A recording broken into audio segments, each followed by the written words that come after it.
सब संगत को हाथ जोड़कर राधा स्वामी जी, संगत जी, जैसा कि आप सबको पता ही है कि इस हफ्ते जो सत्संग है वो परोर में है। परोर में शनिवार को प्रसाद मिलेगा और बाबा जी और हजूर जी के दर्शन भी होंगे। फिर सैटरडे को ही क्वेश्चन आंसर का प्रोग्राम होगा। उसके बाद फिर संडे को सत्संग होगा। ये सत्संग अब बाबा जी करेंगे या हजूर जी करेंगे, ये तो बाबा जी की अब मौज है। बाकी जो लोग भी परोर जा रहे हैं या जाना चाहते हैं तो उनसे एक हाथ जोड़कर विनती है कि वो खुले वाहनों में या सामान ढोने वाले वाहनों में ना जाएं।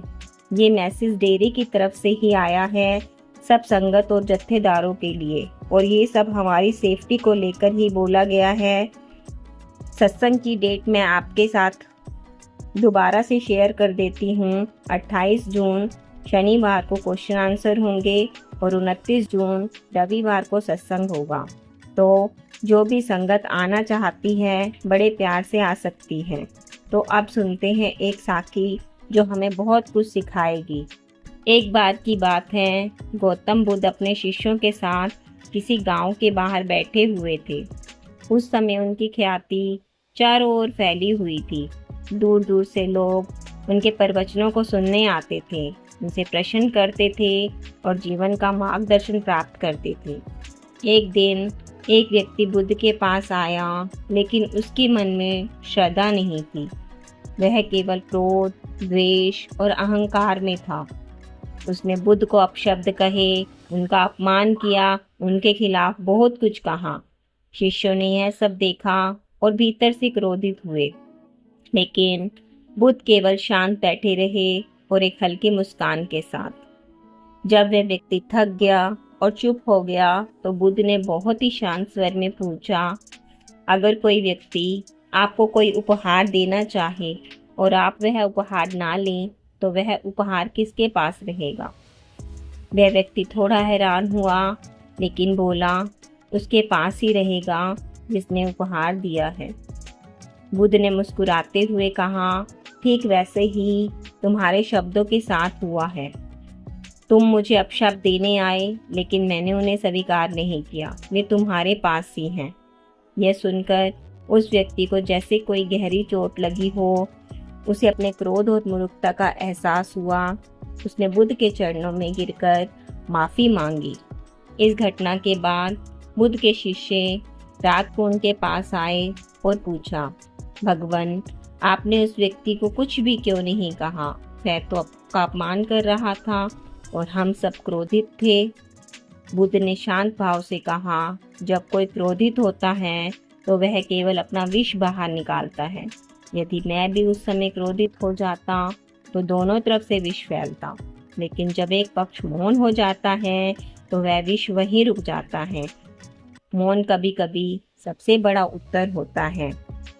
मान लो तुम्हारे हाथ में एक गिलास पानी है, किसी ने उसमें जहर डाल दिया है, तो तुम क्या करोगे? शिष्य बोले, हम वह पानी नहीं पिएंगे।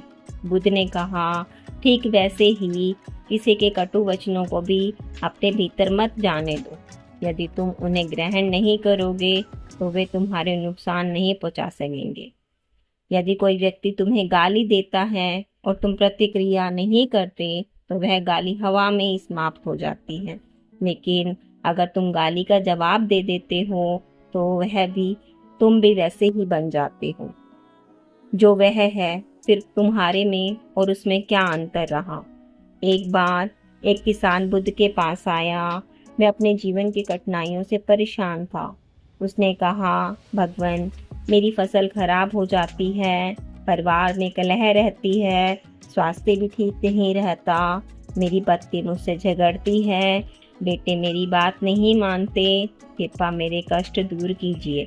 बुद्ध ने मुस्कुराकर कहा, मैं केवल 83 कष्टों में से एक को दूर कर सकता हूँ। किसान चौंक गया, 83 कष्ट? कौन से कष्ट? बुद्ध बोले, जीवन में हर मनुष्य के 83 कष्ट होते हैं, बीमारी, मृत्यु, बुढ़ापा, अपनों की अपेक्षाएं, ना जाने क्या क्या, लेकिन 84वां कष्ट वह है इन कष्टों से मुक्त होने की इच्छा। यदि तुम इस इच्छा को छोड़ दो तो बाकी कष्ट तुम्हें इतना नहीं सताएंगे। सच्ची शांति बाहर नहीं भीतर है। बुद्ध ने हमेशा एक बात पर जोर दिया, दूसरों को बदलना मुश्किल है लेकिन स्वयं को बदलना बहुत आसान है। बाहर की दुनिया तब बदलती है जब भीतर की दुनिया शुद्ध हो जाती है। बुद्ध ने अपने शिष्यों से कहा, जब तक मनुष्य क्रोध, लोभ और मोह से बंधा रहेगा वह संसार के चक्र में फंसा रहेगा। जैसे कोई जलती हुई लकड़ी जब तक हाथ में रहेगी हाथ जलता रहेगा, उसे छोड़ना ही पड़ेगा। राधा स्वामी जी, अगर आपको ये साखी पसंद आई हो तो वीडियो को लाइक और शेयर ज़रूर कीजिए और कमेंट में राधा स्वामी जी लिखते जाइए। राधा स्वामी जी।